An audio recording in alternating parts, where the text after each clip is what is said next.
Subscribe to our channel and press the bell icon for the latest updates.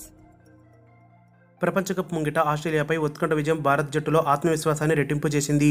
Nagpur వేదికగా మంగళవారం రాత్రి ముగిసిన రెండో వన్డేలో అద్భుత బౌలింగ్ ప్రదర్శన కనబరిచిన భారత్ జట్టు 251 పరుగుల లక్ష్యాన్ని కాపాడుకుని 8 పరుగుల తేడాతో కంగారులను ఓడించింది.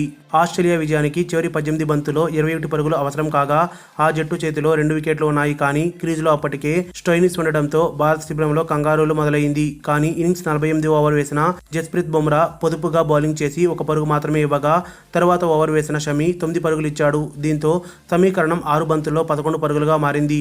మరోవైపు షమి బుమ్రా ఓవర్లు కోటా ముగిసింది. ఈ దశలో పెద్దగా అనుభవం లేని ఆల్రౌండర్ విజయ్ శంకర్ చేతికి కెప్టెన్ కోహ్లీ బంతినివ్వగా ఒత్తిడిని జయించిన శంకర్ తొలి 3 బంతుల్లోనే 2 పరుగులు మాత్రమే ఇచ్చి ఆస్ట్రేలియా చివరి 2 వికెట్లు పడగొట్టేశాడు. అయితే విజయ్ శంకర్ని ఆఖరి ఓవర్లో బౌలింగ్ చేయించాలని తనకు మాజీ captain Mahendra Singh Dhoni, vice captain Rohit Sharma సలహా ఇచ్చారని మ్యాచ్ అనంతరం కోహ్లీ వెల్లడించాడు. ఆస్ట్రేలియా విజయానికి చివరి 30 బంతుల్లో 30 పరుగులు చేయాల్సిన దశలో బౌలింగ్ వ్యూహంపై తాను ధోని, రోహిత్తో చర్చించిన తీరు గురించి కోహ్లీ మాట్లాడుతూ ఇన్నింగ్స్ 46వ ఓవర్ని కేదార్ జాదవ్ లేదా విజయ్ శంకర్తో వేయించాలని నేను అనుకున్నా.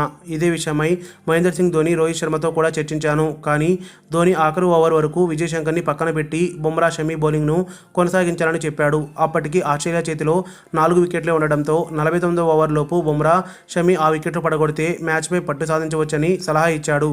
ఊహించినట్లే 46వ ఓవర్లో 1 పరుగే ఇచ్చి బుమ్రా 2 వికెట్లు పడగొట్టి మ్యాచ్ను భారత్ వైపు తిప్పాడు అని వెల్లడించాడు కోహ్లీ. మరిన్ని అప్డేట్స్ కోసం మన ఛానల్ని సబ్స్క్రైబ్ చేయండి.